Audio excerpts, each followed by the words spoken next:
अस्सलाम वालेकुम। डॉक्टर आरिफ अलवी जो कि एक डेंटिस्ट हैं, एक पढ़े लिखे इंसान, एक बुर्दबार शख्सियत, एक मयाना रवि इख्तियार की हुई शख्सियत, एक ऐसी शख्सियत जिन्होंने हमेशा कानून और आइन की बालादस्ती की बात की, जिन्होंने being the president of Pakistan उन्होंने हमेशा आइन की मजबूती की बात की, कानून की मजबूती की बात की, रियासत की मजबूती की बात की और हमेशा इत्तेफाक और इत्तेहाद का नारा लगाया। कल एक बात सामने आई कि जब उन्होंने अपनी ट्वीट में ये लिखा कि किस तरह से उनकी हुक्म अदूली की जाती है, उनका अपना स्टाफ उनके हुक्म अदूली करता है, उनके कहने पर भी वो जो बिल्स हैं वो वापस नहीं भेजे गए जिन पर सदर उल्वी के साइन नहीं थे। और दस्तखत ना होना ये प्रेसिडेंट का राइट है कि प्रेसिडेंट अगर किसी चीज को ना चाहें तो वो उनको उस पर मुनासिब ना लगे तो वो उस पर कभी साइन नहीं करेंगे। तो कल जिस तरह का वावेला जो है हर तरफ से मचा हुआ है, खास तौर पर फिरदौस आशिक अवान साहिबा कि जो कि ये फरमा रही थी कि सदर आरिफ उल्वी जो हैं उन्होंने कल जो बयान दिया है, जो उन्होंने कल ट्वीट की है, उस ट्वीट से जो है सदर ऐवान सदर का जो है वकार मजरू हुआ है।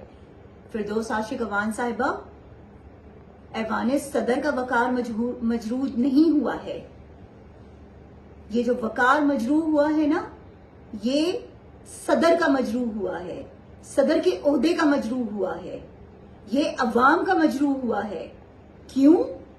क्योंकि बगैर दस्तखत के अगर कोई चीज वापस चली गई है तो फिर उस पे कोई कानून जो है वो नहीं बन सकता।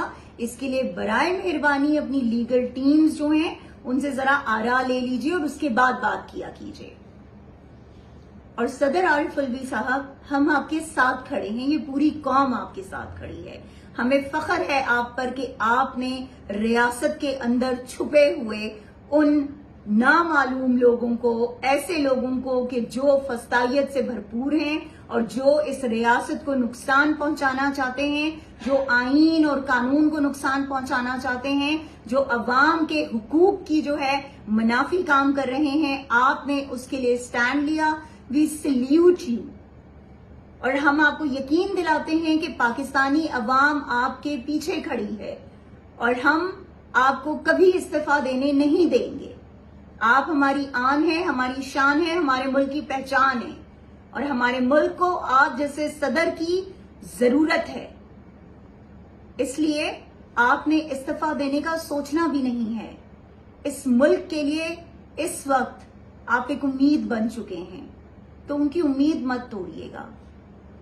पाकिस्तान जिंदाबाद।